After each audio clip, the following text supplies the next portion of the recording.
We've all seen it before, a magician pulling a rabbit from a hat. It's been featured everywhere from late night shows like The Tonight Show starring Jimmy Fallon to the big screen.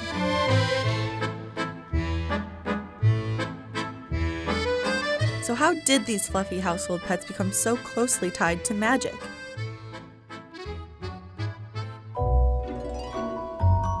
As it turns out, rabbits are practically made for the stage, and there's a bizarre history behind the trick. Let's start with the logical reasons. First, there are simply more of them than any other species. Rabbits undergo something called Postpartum Estrus.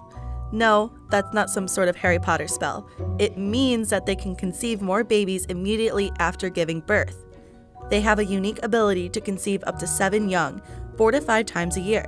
Now that's a lot of bunnies. Second, their color helps them stand out. As many old-school magicians have explained, the white fur of rabbits contrasts perfectly with their black suits and hats.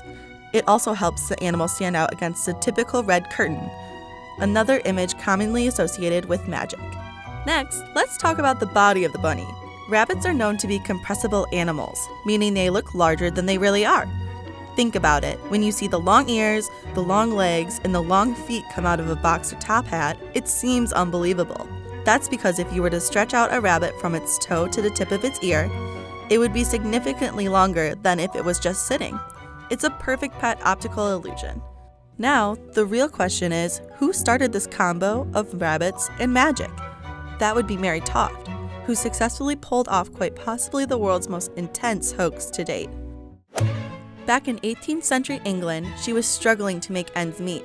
Mary developed an unhealthy obsession with rabbits and obtaining rabbit meat. Keep in mind that during this era, people profited off of disfigurement. Think circus freak shows like conjoined twins, contortionists, and all the other stuff you saw in The Greatest Showman. What was the stunt, you ask? She decided she would convince the world that she gave birth to a litter of rabbits. In order to do this, she put animal parts, we'll say, under her skirt and acted out the process of giving birth. I guess in her mind, she'd be making enough money off this stunt to eat rabbit meat every day for the rest of her life. Doctors from around Europe visited and left fully believing in her strange power. Even the King and Prince of Wales bought it. Finally, she was caught sneaking rabbits into her room and the jig was up. But news of this miracle had already spread far and wide, and her stunt resulted in people thinking of rabbits as magical animals. People began banning rabbit stew and other harmful treatments, allowing the population to grow. Now that we covered that, let's move on to how top hats got involved in all of this. When top hats started becoming popular in the late 1770s, magicians picked up on its unique shape and size, allowing objects to be easily concealed inside. They started borrowing them for shows, and the rest is history. Although Louis Comte was the first to attempt the rabbit out of the hat trick in 1814, it was John Henry Anderson that made the trick what it is today. His marketing skills came in handy, as he created wooden posters of himself producing rabbits from hats, which drew worldwide attention. Ever since then, more and more magicians have tried it, and the rabbit out of a hat trick has truly become the face of magic. Modern-day magicians definitely care about their little hoppers.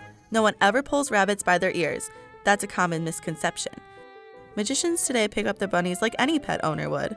Magicians are still careful to keep their bunny sidekicks safe. So safe, in fact, that I even decided to trust in the process and visit Fantasma Magic, where I taught my pet bunny Leah to disappear. You want me to do a little magic with Leah? Yes, can you teach her some tricks? We can definitely teach her some tricks. Leah, you Bye, Leah. going here really quick?